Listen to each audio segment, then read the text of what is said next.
Class 7 History, last chapter 18th century political formations. You can see this area were under control of the Mughal Empire. So this all area were under the control of the Mughal Empire till the year of 1707.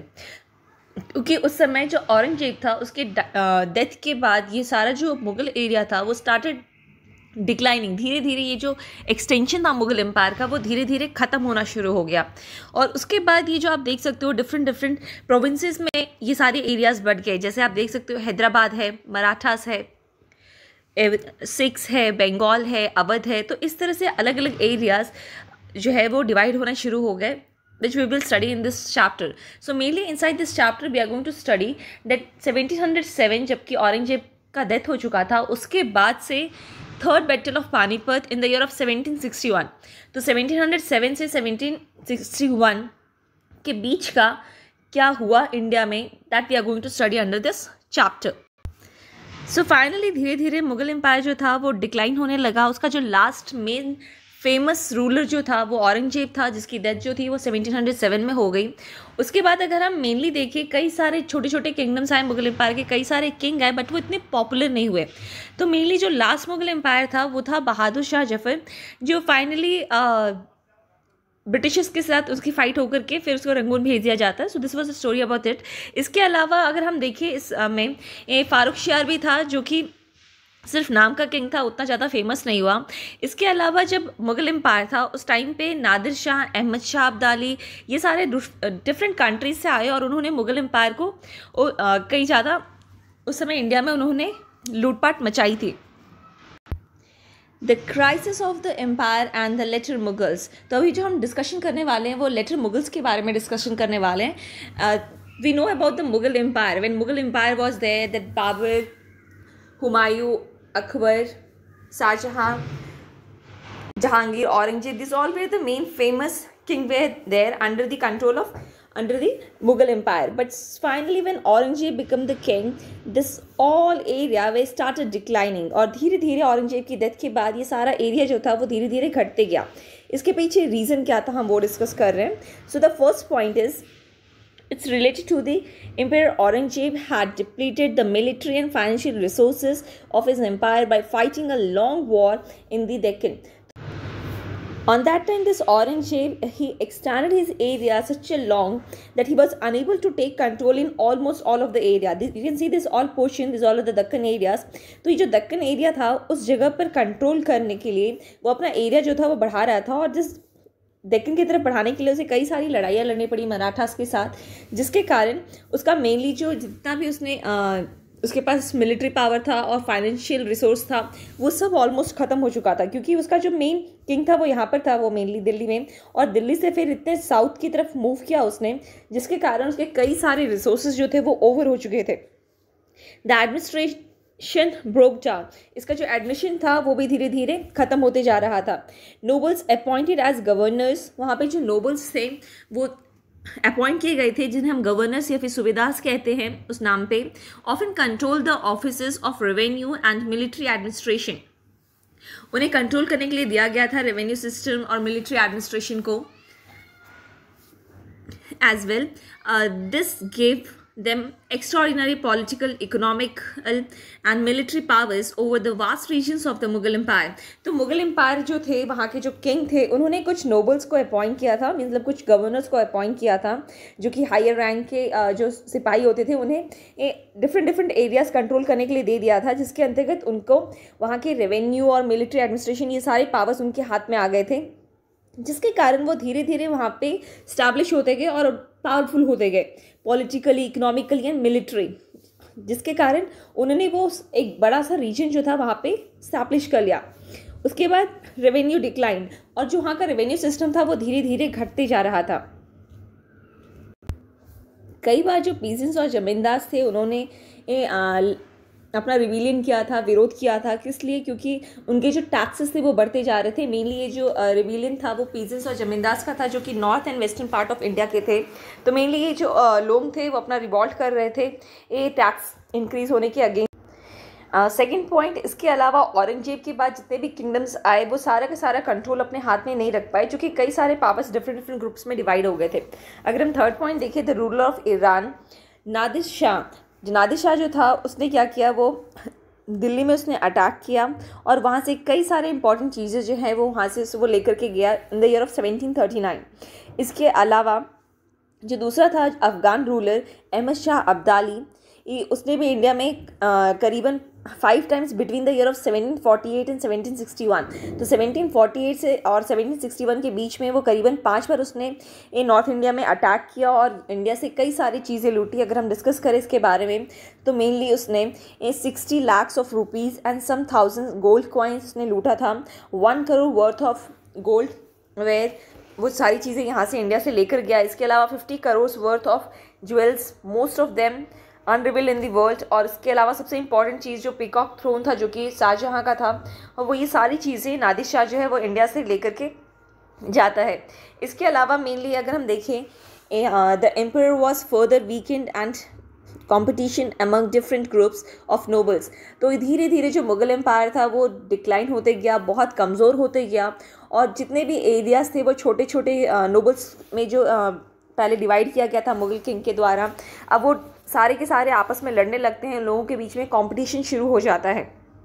वो सारे के सारे powerful होकर के अपना area में वो अपना ले लेते हैं और धीरे धीरे वो लोग आपस में लड़ने लगते हैं जितने भी नोबल्स थे।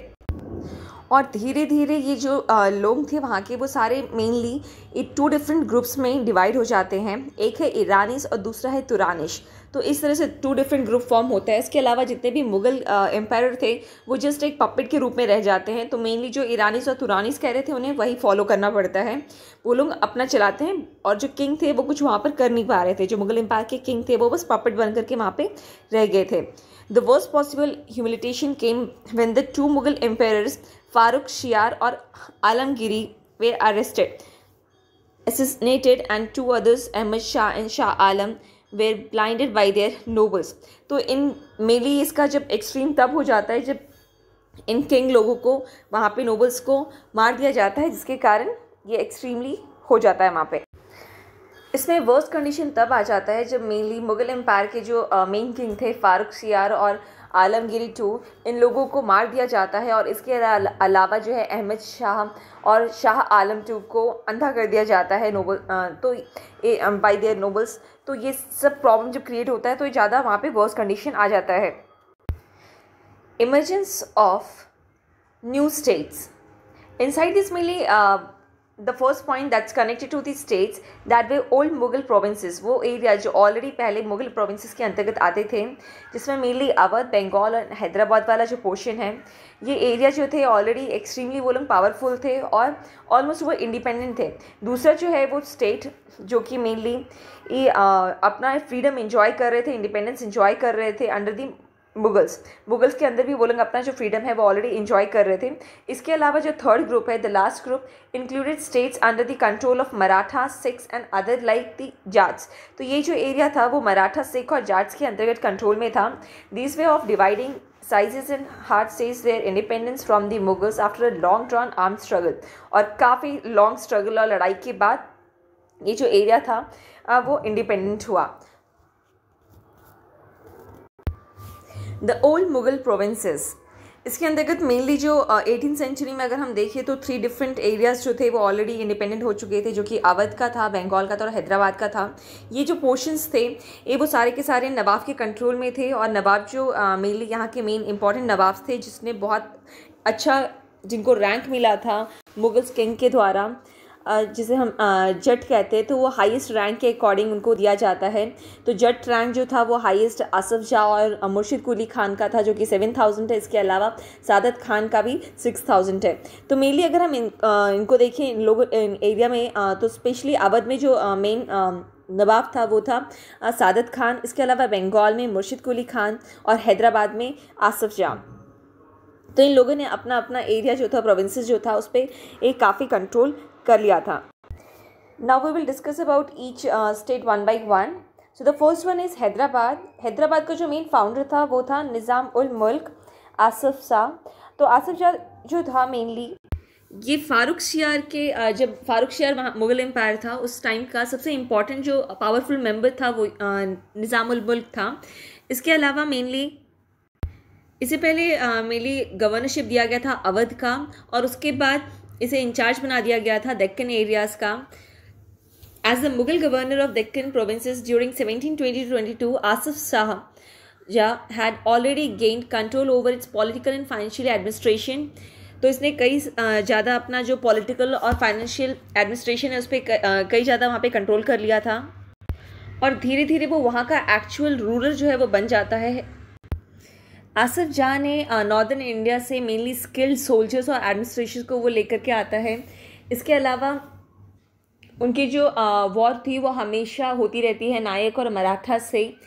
उनका जो एरिया था वो इसलिए वो बढ़ा नहीं पाते हैं क्योंकि मेनली जो सदर्न पार्ट था जो कि कोरोमंडल कोस्ट है वहाँ पर ब्रिटिशर्स उनको आगे बढ़ाने नहीं देते हैं, जिसके कारण उनका एरिया वहाँ तक लिमिट हो चुका था। और ऑलरेडी ये जो एरियाज़ था मेनली जो हैदराबाद का जो पोर्शन था जो कि निज़ाम मुल्क के अंतर्गत आता है, मेनली इसमें जितने भी मराठाज और नीचे के तेलुगु वाले जो तमिलनाडु पोर्शन था वो इसके अंतर्गत आता है, इसके कंट्रोल में।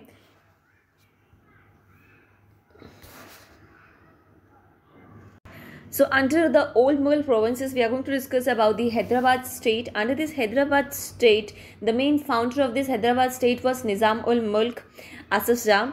Mainly he was much more powerful under the Mughal Empire. जब फारूक सियार जो था मुग़ल एम्पायर उसके अंतर्गत मेनली ये जो निज़ाम था वो बहुत ही इम्पॉर्टेंट पर्सन था, पावरफुल मेंबर था, जिसके कारण उससे पहले गवर्नरशिप बनाया गया अवध का, और बाद में जाकर के वो दक्कन एरिया का मेन इंपॉर्टेंट कंट्रोल इसे दिया गया। मेनली ये जो निज़ाम था वो बहुत ही ट्रेन था वो एडमिनिस्ट्रेशन वर्क में और फाइनेंशियल एरियाज़ में, लेकिन फिर भी उसने कई सारे कंपटीशन के कारण उसने कुछ लोगों को जो कि नॉर्दर्न इंडिया से मंगाया था जो कि मेनली स्किल्ड सोल्जर्स और एडमिनिस्ट्रेटिव लोग थे। इसके अलावा ही appointed mansabdars and granted jagirdars.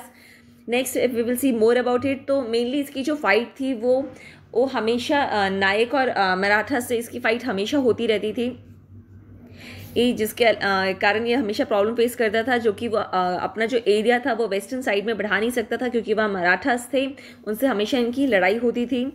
Next अगर हम साउथ की बात करें जहाँ तेलुगु एरियाज़ था तो उस पोर्शन में भी वो हमेशा नायक्स जो थे इससे लड़ते रहते थे। इसके अलावा मोर वो साउथ में जहाँ पे मेनली टेक्सटाइल एरियाज़ जो था प्रोड्यूसिंग एरियाज़ जो कि रिच था कोरोमंडल कोस्ट में, उस साइड भी वो बढ़ा नहीं पा रहा था क्योंकि वहाँ पे ब्रिटिशर्स का जो पावर था वो काफ़ी ज़्यादा था। Next important state that was Awadh. Awadh का जो मेन अपॉइंट किया गया था वहाँ पे सूबेदार वो सादत खान था, और जो सादत खान था उसको मेन इंपॉर्टेंट एरिया जो था अवध जो कि बहुत ही प्रॉस्पेरस रीजन था क्योंकि यहाँ का जो लैंड सर्फेस था वो बहुत ही rich alluvial Ganga plain area था जो कि बहुत ही फर्टाइल लैंड सर्फेस था।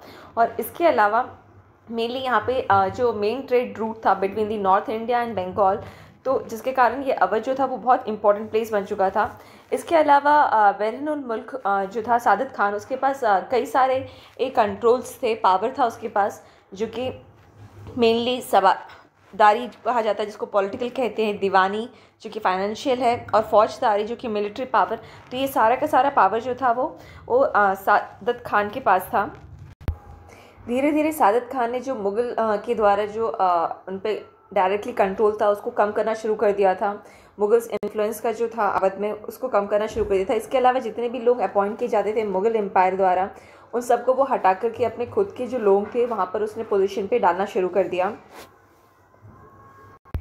वो हमेशा वहाँ का जो अकाउंट था वो चेक करता था जिससे कोई चीटिंग ना हो।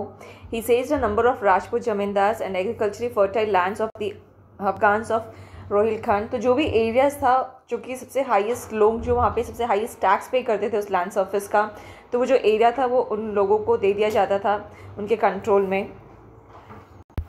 तो जो सबसे ज़्यादा बोली लगाता था उस लैंड सर्फेस के लिए उस इंसान को वो ये लैंड दे दिया जाता था, जिससे वो लैंड कलेक्ट करके एक फिक्स्ड अमाउंट जो था वो पे करता था। Local bankers guaranteed the payment of his contracted amount of the state. तो मेनली उस समय जो धीरे धीरे लोकल बैंकर्स जो थे वो ज़्यादा इंपॉर्टेंट होते जा रहे थे। इसके अलावा मेनली वहाँ पे रेवेन्यू सिस्टम जो था स्टेट का वो मैनेज किया जाता था। जो भी मनी लेंडर्स थे लोग उन पे ज़्यादा डिपेंड हो गए थे, क्योंकि उस समय डायरेक्टली अमाउंट जो था वो कैश में देना पड़ता था। तो इस तरह से न्यू चेंजेस आए। Next we are going to see about the Bengal. उस समय मुर्शिद कुली खान जो था वो मेन अपॉइंट किया गया था नवाब वहाँ का गवर्नर बंगाल का। ये इसने भी वही काम किया जो बाकी अवध और हैदराबाद के लोगों ने किया था। तो मुर्शिद कुली खान ने मेनली जो यहाँ का कंट्रोल था मुगल के लोगों जो अपॉइंट किए जाते थे यहाँ पे, उन सबको ट्रांसफ़र कर दिया उड़ीसा में, जिससे उनका कंट्रोल ना आ पाए यहाँ पे, और वो हर चीज़ अपने ढंग से वहाँ पे फिर से ये चलाने लगा। मेनली वहाँ का जो रेवेन्यू एडमिनिस्ट्रेशन था वो सब उसने कंट्रोल किया। मेनली जो कैश था वो लिया जाता था, तो revenue was collected in cash with great strictness from all zamindars. तो वहाँ पे जो रेवेन्यू जो लिया जाता था वो किसी डिफरेंट चीज़ों में, एज लाइक उस समय लोग पैसे के बदले राइस या गेहूँ इस तरह के अनाज बेचा करते थे, लेकिन उस समय ये मेनली वहाँ पे स्ट्रिक्टनेस बना दी गई थी कि कैश जो है वो लेना है, जो कि स्ट्रिक्टली फॉलो हो रहा था, जिसके कारण जो जमींदार थे वो पैसे लेते थे बैंक से या मनी लेंडर से। Those unable to pay were forced to sell their lands to larger जमींदार, और जो इस तरह से टैक्स लेकर के उसको पे नहीं कर पाते थे, पैसे लेकर के बैंक से और मनी लेंडर से उसको चुका नहीं पाते थे, उनको धीरे धीरे ये कहा जाता था कि ये जो एरिया है वो सबसे ज़्यादा जो लार्जर जमींदार से उनको दे दिया जाए। तो जमींदार को फोर्स किया जाता था कि वो जो लैंड है वो फोर्सफुली जो लार्जर जमींदार से उनको दे दें। So mainly we had seen that these are all three different areas of Bengal, Hyderabad and Awadh. So these all were doing the same particular method of Jagidari system. Other than that, they were continuing with the revenue system of with the farmers. And the third one related to the emerging relationship with the rich bankers and merchants. तो इन लोगों का जो relationship था वो rich bankers और merchants की तरफ ज़्यादा बढ़ रहा. So these all people lent money to revenue farmers, received land as security and collected taxes from these lands though their own agents.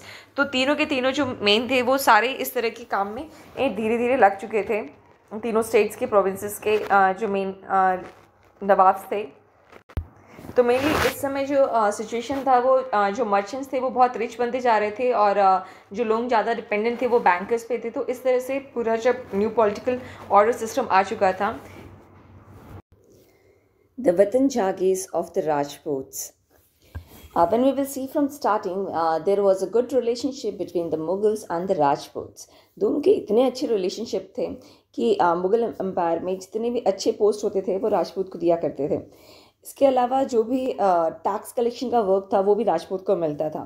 जैसे जैसे मुग़ल एम्पायर डिक्लाइन होता गया, now the Rajput they started thinking about them that how they can increase their area. Mainly under it the mainly ये जो भी सुबेदारी ये सब work था वो सब उस समय राजपूत को दिया गया था, जो कि गुजरात और मालवा का पोर्शन है वो सारा एरिया राजपूत के कंट्रोल में था। मेनली इसमें दो इंपॉर्टेंट किंग थे, एक है आपका ये राजा जय सिंह और दूसरा अजीत सिंह। तो ये दो इंपॉर्टेंट किंग थे उस समय। अजीत सिंह जो थे वो जोधपुर के थे जिनको गवर्नरशिप दिया गया था गुजरात का, और राजा जय सिंह जो है वो अम्बेर के थे जिनको गवर्नरशिप दिया गया था मालवा का। उसके बाद फिर कुछ टाइम के बाद इनका जो वर्क था वो रिन्यू कर दिया जाता है, मतलब फिर से उन्हें अपॉइंट किया जाता है सेम पोस्ट पे अगले फिर से 5 साल की तरह, अब फिर से उनको रिन्यू कर दिया जाता है। किसके द्वारा ये किया जाता है? जहांगीर शाह जिस समय एम्पायर थे इन द ईयर ऑफ 1730, उनका जो वर्क था इन राजपूत्स का उसको रिन्यू कर दिया जाता है। उसके बाद जो मेनली जो एरिया था बूंदी का ये पोर्शन जो था वो अम्बेर को दे दिया जाता है, जो कि राजा जयसिंह के कंट्रोल में था, और वो उसका जो कैपिटल है वो जयपुर को बनाते हैं, जयपुर को अपना कैपिटल बनाते हैं, और बाद में फिर सूबेदारी भी उनको दे दिया जाता है आगरा का इन 1722। ये बात होगी राजा जयसिंह की। अगर हम राजा अजीत सिंह की बात करें तो उन्होंने कॉन्क्यूर किया था नागपुर। नेक्स्ट धीरे धीरे इनका जो पावर था वो घटता गया, क्योंकि इनकी जो भी काम कर रहे थे राजपूत्स वो उसको कंट्रोल कौन करता था, उसको देख रेख कौन करता था, वो थे मराठास, जिसके कारण धीरे धीरे इनका जो पावर था वो ऑलमोस्ट स्टॉप हो गया और ज़्यादा वो इंक्रीज नहीं कर पाए। Next we are going to discuss about the Sikhs. We know that the Guru Gobind Singh was the last main guru of Sikhs. Sikh के जो लास्ट मेन गुरु थे वो गुरु गोविंद सिंह थे। और जब इस समय ये डेवलप हो रहा था उस समय एक पॉलिटिकल कम्युनिटी की तरह ये डेवलप हो रहा था, जिसके कारण इसके कई सारे जो विरोधी थे वो बन चुके थे, जो कि इनके मेन मुगल्स थे या राजपूत से, इन सबसे इनकी जो लड़ाई जो थी वो कंटिन्यू हो गई थी, जिसके कारण ये लोग प्रॉब्लम फेस कर रहे थे। इसके अलावा जो धीरे धीरे जब लास्ट में गुरु गोविंद सिंह की डेथ हो जाती है इन द ईयर ऑफ 1708, तो फिर खालसा जो है वो उठ करके खड़ा होता है, जिसे हम आर्मी कहते हैं। तो खालसा जो है वो मिल करके अपना एक ग्रुप बनाता है, और इस ग्रुप का जो मेन लीडर था वो बंदा बहादुर था, जो इसको लीडरशिप करता है खालसा का। और फिर ये जो था अपना एरिया जो है वो इस्टेब्लिश करते हैं और अपना एडमिनिस्ट्रेशन वर्क जो है वो बढ़ाते हैं, जो कि mainly Sutlej and the Jamuna के बीच का जो एरिया है वो पूरा इनके तहत आ जाता है। बाद में फिर बंदा बहादुर को कैप्चर करके 1715 में, उसके बाद फिर 1716 में उसको मार भी दिया जाता है। मेनली अगर हम बात करें उस समय सिख को, तो उस समय जो सिख जो लोग थे वो एक टोटल ऑर्गेनाइज देमसेल्व्स, वो अपने आप को ऑर्गेनाइज करके एक बैंड बनाते हैं डिफरेंट डिफरेंट ग्रुप्स में बट करके, जिसे हम जात कहते हैं। फिर उसके बाद धीरे धीरे ये जो जट्स थे वो डिफरेंट अलग अलग ग्रुप्स में बट जाते हैं, जिसे हम मिसल्स कहते हैं। तो इस तरह से वो लोग अपना एक ग्रैंड आर्मी बना रहे होते हैं। तो ये कंबाइंड फोर्स जो होता है उनका ग्रैंड आर्मी, जिसे हम दल खालसा भी कहते हैं।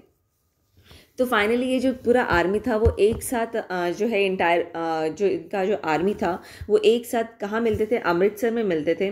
और अमृतसर में मिल करके वो वहाँ पर फिर अपने जो डिस्कशंस थे और अपने जो सेलिब्रेशंस होते हैं, जो कि बैसाखी है या दिवाली है, ये सारे सेलिब्रेशंस वो वहाँ पर करते हैं। मेनली उस समय रिसोर्सेज ऑफ गुरु ग्रंथ्स, उस समय वो लोग जितने भी गुरु ग्रंथ्स थे उन सब पे डिस्कशंस करते हैं। मतलब वो लोग मिल करके एक डिस्कशन करते हैं वहाँ पे, जिसे हम गुरु मतास या फिर रिसोल्यूशंस ऑफ द गुरु कहते हैं। मिल करके वो लोग डिसीजंस लेते हैं। मेनली उस समय एक सिस्टम इंट्रोड्यूस हुआ था जिसे हम राखी कहते हैं, और इस राखी में उनका जो वो था कि वो इसके लिए ये जो भी है वॉज इंट्रोड्यूस ऑफरिंग प्रोटेक्शन, जिसके बदले वो उनको प्रोटेक्शन देंगे to cultivators on the payment of a tax of 20% of the produce. तो वो जो वहाँ के फार्मर्स है वो 20% जो है अपना जितना भी उगाया जाता है अनाज, उसका 20% टैक्स पे करते हैं इनको, और उसके बदले में ये लोग जो हैं वो उनका प्रोटेक्शन करते हैं। Next when we will study much more about the Sikhs, तो उसमें हम ये देखेंगे कि जो गुरु गोविंद सिंह थे ये उनका मानना था कि हम लोग जो हैं वो मेनली वो इंस्पायर्ड हुए थे खालसा से, और उन्होंने ये कहा था कि उनकी जो डेस्टिनी है वो रूल करने की है, राज करेगा खालसा। मतलब हमारा जो मेन एम है हमारी जो डेस्टिनी है वो ये है कि हमें राज करना है। बाद में इन्होंने इनकी जो आर्मी थी वो इतनी बड़ी हो चुकी थी कि उन्होंने अहमद शाह अब्दाली, जो कि बार बार इंडिया पे अटैक किया था, उन लोगों ने इसको भी हराया था। इसके अलावा जो खालसा था उन्होंने कई सारे क्वाइन बनाए थे। ये तो क्वाइन उस समय वो बनाते थे जो बहुत ज़्यादा अपना जो किंगडम था वो बढ़ा कर लेते हैं। तो फाइनली ये इतना बड़ा हो चुका था खालसा का, तो उन्होंने डिक्लेयर कर दिया था क्वाइंस भी इन 1765। और इनका जो क्वाइन था वो ऑलमोस्ट सिमिलर था जो कि बंदा बहादुर ने क्वाइन डाला था। तो बंदा बहादुर जब था उसने भी इस तरह के क्वाइंस जो थे ये वो लाया था गुरु नानक और गुरु गोविंद सिंह के नाम पे। तो ऑलमोस्ट इनके जो कॉइन्स थे वो मिलते थे। इसके अलावा जो सिख टेरिटरी था वो 18th सेंचुरी में अपना जो एरिया था वो और बढ़ा लेता है। पहले सतलुज से जम्मू था और अब इंडस से जम्मू की और एरिया और बढ़ जाता है बाद में। लेकिन इनका जो ग्रुप था वो छोटे छोटे टुकड़ों में बटा हुआ था। लेकिन लास्ट में जब महाराजा रंजीत सिंह आते हैं तो उन्हें फिर से रीयूनिट करते हैं और उसको पूरा को एरिया को वो मिला लेते हैं, और अपना जो कैपिटल है वो लाहौर को इन 1799 में बनाते हैं। Marathas, the Marathas kingdom was another powerful regional kingdom जो अराइज। सो उस समय जो था मराठा किंगडम, अगर हम बात करें मुगल एम्पायर का, तो मुगल एम्पायर के बाद अगर हम कहें ये कोई पावरफुल किंगडम था तो वो मराठास था।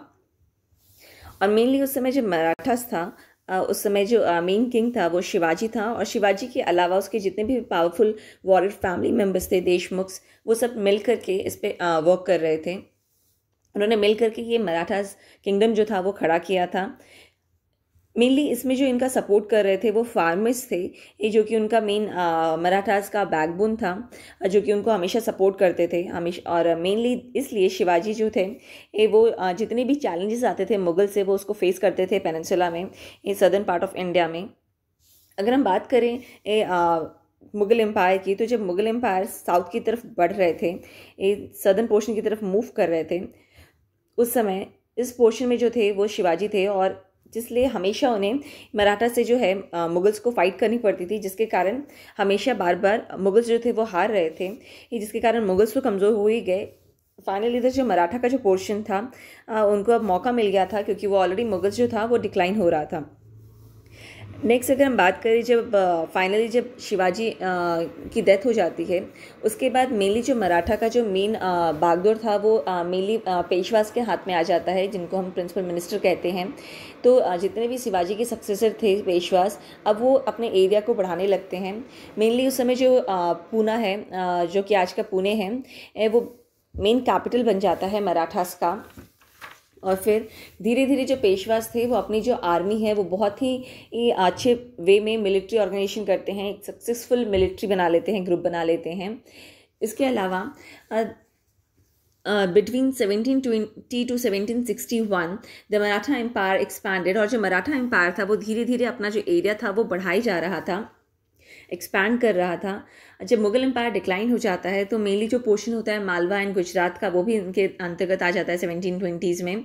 और 1730s में मराठा किंग जो था was recognized as the overlord of the entire Deccan peninsula. तो पूरा ऑलमोस्ट जो डेक्कन एरिया था इंडिया का वो ऑलमोस्ट अब मराठा के हाथ में आ चुका होता है। इसके अलावा जो मराठास था उनके पास मेन पावर था जो कि राइट ऑफ टैक्स था, जिसमें वो मेनली चौथ जो कि 1/4 ऑफ द टैक्स कलेक्शन करते थे, और दूसरा सरदेशमुखी। तो ये दो डिफरेंट तरह के टैक्स कलेक्शन जो था वो मराठा के द्वारा किया जाता था, चौथ एंड सरदेशमुखी। अब हम देखेंगे कि जो मराठास था वो धीरे धीरे अपना जो एरिया है वो बढ़ा रहा है। पहले वो दिल्ली तक पहुंचा, उसके बाद फिर वो राजस्थान और पंजाब का जो पोर्शन है नॉर्थ में वहाँ तक रीच किया। उसके बाद बंगाल और उड़ीसा का जो ईस्टर्न पोर्शन है वो वहाँ तक पहुँच चुका था। फिर वो अपना एक्सपेंशन और कर रहा था साउथ की तरफ, जिसमें कर्नाटका, तमिलनाडु और तेलुगु का जो रीजन था वो पूरा का पूरा इसके कंट्रोल में आ चुका था। इसके अलावा ये जो पूरा पोर्शन था वो टोटली कंट्रोल मराठा के अंतर्गत नहीं था। मेनली वो एक तरह से अनकंट्रोल था, क्योंकि उनको सिर्फ उनके एरिया में आया था, जिसके कारण उन्हें ट्रिब्यूट मिलता था। मतलब वो राजा ऑलमोस्ट इस एरिया के अंतर्गत वो रूल कर रहा है, जिसके कारण जो वहाँ पे रहने वाले जो फ्रीडम वाले जो लोग थे वो अपना एक तरह से तोहफा जो थे वो किंग को दिया करते थे, जो कि मराठा किंग को मिलता था। इसके अलावा जो अगर हम देखें मराठास की, तो उनकी जो मिलिट्री थी वो बहुत स्ट्रांग थी, उनका एडमिनिस्ट्रेशन वर्क बहुत अच्छा था, रेवेन्यू वो जो थे उनके टैक्स वो बहुत ज़्यादा इनको मिल रहे थे। लेकिन इन सब के कारण इनका जो रिलेशनशिप था बाकी सारे किंग से, जो कि बहुत बिगड़ चुका था, और जिसका भुगतान जो था वो फाइनली इन्हें थर्ड बैटल ऑफ पानीपत में करना पड़ा इन द ईयर ऑफ 1761, जब ये ब्रिटिश से हार चुके थे। तो ये सबसे बड़ी इनकी जो हार हुई थी वो इसमें हुई थी, ये जिसके कारण ये अपना जो इतना पावरफुल किंगडम इन्होंने जो खड़ा किया था वो उसको लॉन्ग टर्म तक जैसे मुगल एम्पायर ने चलाया था वैसे नहीं चला पाए। नेक्स्ट अगर हम और बात करें मराठास की, तो इन्होंने मेनली जो इनका जो वर्क था वो एग्रीकल्चर की तरफ इन्होंने ज़्यादा ध्यान दिया। इसके अलावा उनका जो नेक्स्ट इंपॉर्टेंट चीज़ था वो ट्रेड था, तो इन सब पे उन्होंने ज़्यादा फोर्स किया, ज़्यादा ध्यान दिया। इसके अलावा इनका जो मेनली एरियाज था वो उन्होंने और फिर बढ़ाया उसके बाद, जिसके कारण उन्होंने कई सारे इंपॉर्टेंट प्लेस बनाए। जैसे पहले सिर्फ चंदेरी रीजन था, उसके बाद उन्होंने फिर पूना को बनाया, और फिर जो कि मेन मराठा का कैपिटल था। उसके बाद फिर Burnpur which had earlier participated in the trade between Agra and Surat. Now अब उन्होंने अपना एरिया बढ़ा दिया था इसका, जो कि हिटर लैंड कहा जाता है, जहाँ पे ऑल गुड्स एंड सर्विसेज मिलते हैं इसके आसपास के एरिया में। तो इस एरिया को उन्होंने बढ़ा करके पूना एंड नागपुर तक कर लिया था साउथ में, and Lucknow and Allahabad in the east. तो ये सारे एरियाज़ को उन्होंने काफ़ी हद तक डेवलप किया था। And the last that is the Jats. Jats जो थे वो मेनली इम्पॉर्टेंट, उनका जो मेन वर्क था वो एग्रीकल्चर हुआ करता था। और इसके अलावा जो जाट थे वो मेनली उन्होंने उनका जो मेन लीडर था वो चूड़ामन था, उसके अंतर्गत इन्होंने अपना कई सारा एरिया जो था वो बढ़ाया था। वो mainly west part of Delhi को बढ़ाया था, 1680s में। उसके अलावा धीरे धीरे उन्होंने कई सारे एरियाज़ जो दिल्ली एंड आगरा का जो पोर्शन था वो ऑलमोस्ट कवर कर लिया था।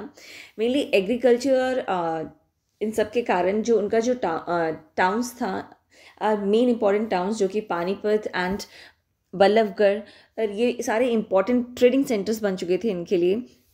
धीरे धीरे जो सूरजमल थे, उनका जो किंगडम था वो भरतपुर जो था वो मेन इंपॉर्टेंट एरिया बन जाता है। अगर हम बात करें नादिर शाह, जब उसने अटैक किया था दिल्ली में, तो कई सारे इंपॉर्टेंट लोग जो थे जो काफ़ी रिच हुआ करते थे वो यहाँ पर आकर के ये भरतपुर में अपना शरण लेते हैं, वहाँ पे छिपते हैं। वही अगर हम बात करें आगे फिर इस जाट्स की, तो इन्होंने बहुत सारा जो अपना आर्किटेक्चर स्टाइल था इनका जो था वो ऑलमोस्ट अम्बेर और आगरा से मिलता जुलता है। इसके अलावा इनका मेन इम्पॉर्टेंट जो वर्क था वो मेन एग्रीकल्चर था। Thank you.